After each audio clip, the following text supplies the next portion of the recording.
Tema grasa obstinada. Si estoy súper seco a punto de llegar a una competición y todavía me falta una zona en concreto que me cuesta secar, ¿qué hago? Eh, no es fácil. ¿Por qué? Porque no puedes quemar grasa de forma localizada. O sea, es decir, aunque hay algunos que dicen que sí, o algunas teorías por ahí sueltas, que pues trabajando más esa zona, pues puedes llegar a movilizar un poco más de triglicéridos intramusculares, pero ese es el tema. Es que normalmente tú cuando entrenas un músculo, sí puedes llegar realmente a utilizar los triglicéridos intramusculares, pero tú lo que quieres es quemar los subcutáneos. Entonces, los triglicéridos subcutáneos, hay zonas que se resisten más que otras por el tipo de receptores, alfa o beta adrenérgicos. O sea, realmente pues todos tenemos ciertas zonas de acumulación que pues como que el cuerpo las tiene ahí de por si acaso. O sea, es decir, que dice, bueno, de aquí son como las reservas en crisis, en plena pandemia, ¿vale? O sea, eso es tu hucha para sobrevivir. Entonces, ¿cuál es el problema? Fundamentalmente, si llegas a la competición y tienes un porcentaje de grasa muy bajo, pero todavía tienes zonas evidentes donde se te queda la grasa obstinada, fundamentalmente es que has calculado mal el tiempo. Es decir, necesitas más tiempo en déficit. Ojo, no necesariamente más déficit, ¿vale? Que eso es otra cosa. Simplemente tu cuerpo, cuando no tenga energía y no le quede por dónde quitar, va a quitar también de la zona de grasa obstinada, cuando no le quede otra. Entonces, el problema es que a mí, por ejemplo, esto me pasa a menudo, pasa siempre. Es decir, yo tengo una distribución de la grasa muy asimétrica entre tren superior y tren inferior. Entonces, yo tren superior lo seco enseguida, yo ya estoy bastante seco en el tren superior, pero luego mi porcentaje de grasa global es un 10%, que la gente ya me lo está diciendo. O sea, dice, pues ¿cómo que 10%? Pero si se te ve hasta las venas en los brazos y lo pectoral, tal. Ya, pero es que tengo una de chicha en el culo que tengo un tocino así, ¿sabes?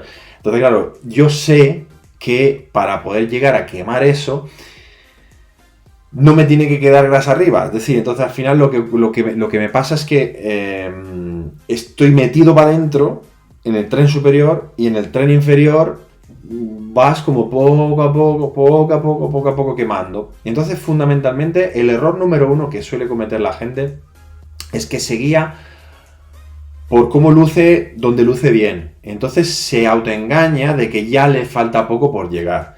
Fundamentalmente, el problema número 1 es un error en el cálculo del tiempo necesario para prepararse. Fijaos, si vosotros vais a ver un poco mis documentos audiovisuales de mis preparaciones anteriores, veréis que yo, por ejemplo, llego que si las competiciones son en noviembre, yo a final de agosto ya estoy, súper petado, ya estoy súper seco. Los vídeos que tenéis que estoy ahí haciendo así, apretando, que se me ven todos los haces de todo, yo estoy ahí, estoy así en finales de agosto, principios de septiembre, pero me dejo un mes, 2 meses y medio hasta mediados de noviembre más para seguir quemando la grasa obstinada de femoral, glúteo y terminar de secar los cuádriceps. ¿Por qué digo que necesitas mucho más tiempo? Porque a medida que tienes menos grasa corporal, tu ritmo de pérdida de grasa también se reduce.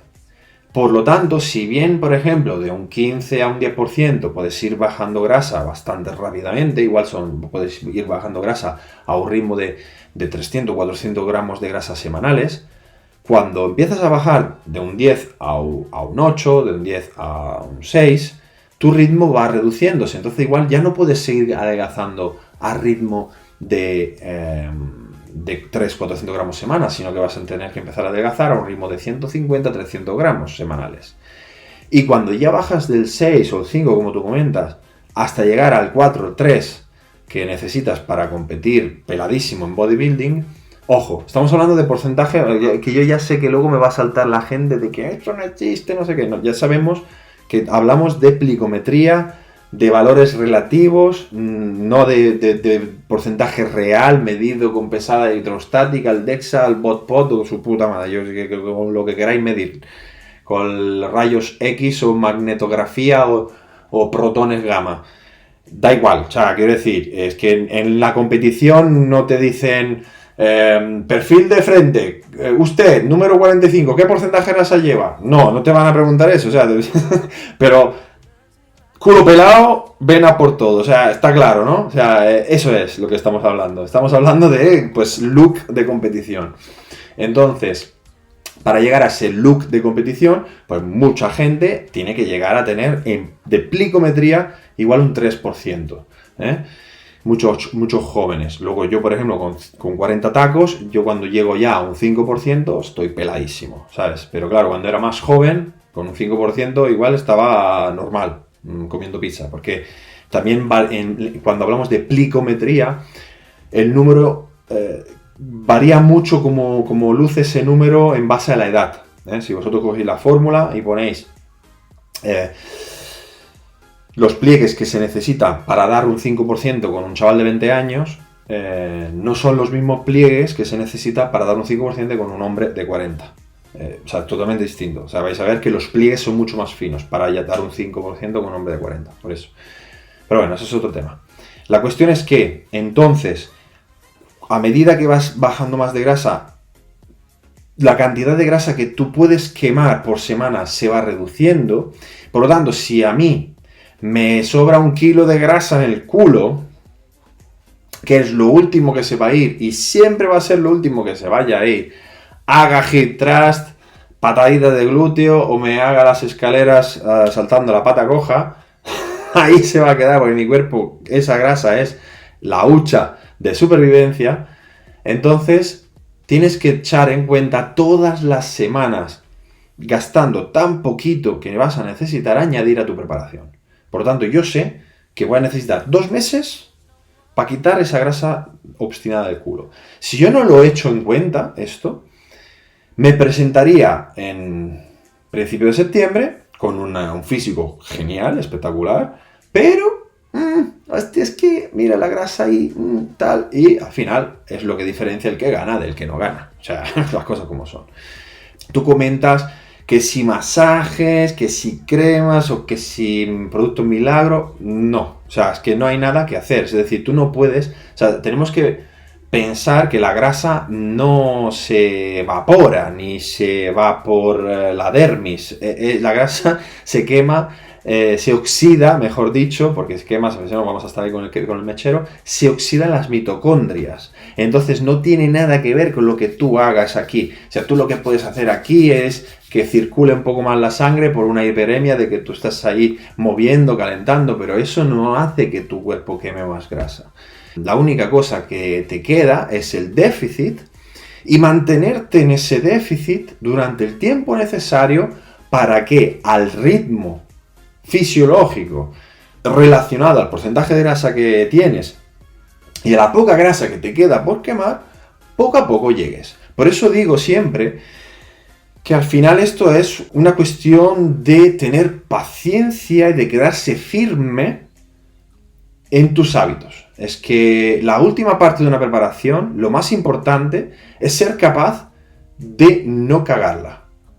Porque tienes que ser capaz de ir aguantando esa pequeña sensación de hambre, de ir aguantando ese déficit sin salirte del déficit, de ir aguantando el gasto calórico que tiene que ser un poquito superior, y entonces poco a poco ir sumando ese pequeño gap entre lo que gastas y lo que ingieres para que tu cuerpo vaya tirando de esa grasa obstinada.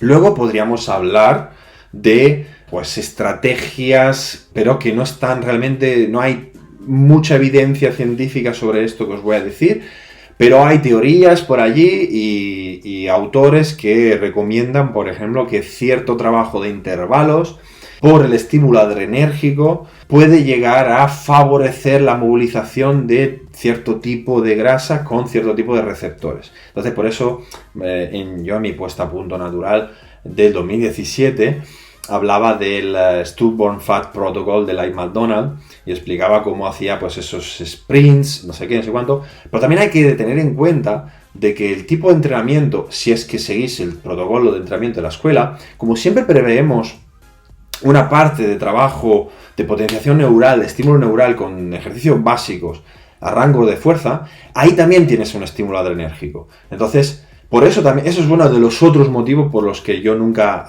quito, o sea, reduzco la cantidad de trabajo que dedico a esos ejercicios, pero nunca los llego a quitar del todo. Porque al final tiene otros beneficios. Tiene beneficios de gasto calórico, beneficio de preservar la masa muscular y beneficio de estimular a nivel adrenérgico también pues eso, el sistema hormonal, ¿no? Lucha-huida, adrenalina, noradrenalina y toda la pesca.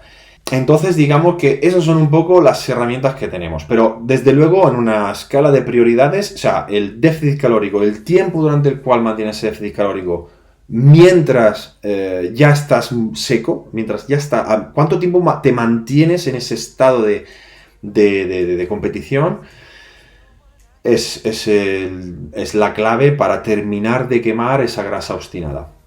Luego, y concluyo, también es cierto, por lo menos eso una vez más, no hay datos científicos para esto que os voy a decir, pero a nivel empírico os diré que por lo menos, no sé si es debido a factores psicológicos o porque ya vas sobre algo que ya conoces, es decir, que tener experiencias previas te facilita las cosas y demás, pero sinceramente, yo a lo largo de todas mis preparaciones he ido experimentando cómo preparación tras preparación, para mí es más fácil llegar a quemar esa grasa obstinada y cada vez me supone menos esfuerzo conseguirlo y parece como que el cuerpo se va dejando. Hay quienes dicen que es porque, pues eso, la adipocita tiene una vida de 10 años y entonces la primera vez que quemas esa grasa obstinada, como que grasa súper vieja, y luego cuando vuelves a engordar, engordas sobre nuevo y entonces como que el cuerpo se resiste menos a quemar una grasa que acabas de ganar, etcétera, etcétera. Pero claro, todo eso son como... suposiciones, ¿no? Que no podemos decir esto es así porque la ciencia dice que esto es así, porque no se sabe. Este es un poco un lado, unos aspectos de la fisiología del adelgazamiento en este sentido que está por demostrar, ¿no? Pero al final, claro, a nivel empírico, los que llevamos años preparándonos o preparando a gente, pues vemos esto, que cada vez es como un poco más fácil eliminar o quemar esa grasa obstinada. Pero también, ¿por qué? Porque cuando vuelves a prepararte, también eres más consciente de los tiempos que necesitas, no te pones nervioso haciendo cosas raras y bueno, y te lo tomas con calma y además, sobre todo, confías en que lo vas a conseguir porque como la otra vez llegaste hasta aquí, pues este año, bueno, ya hasta aquí he llegado, pues voy a llegar hasta aquí, y luego hasta aquí, y luego hasta aquí.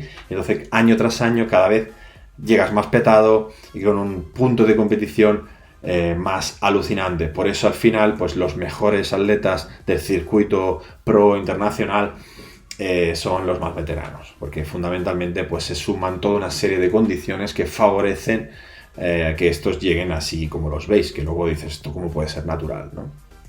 Pues ahí está el truco de las metro.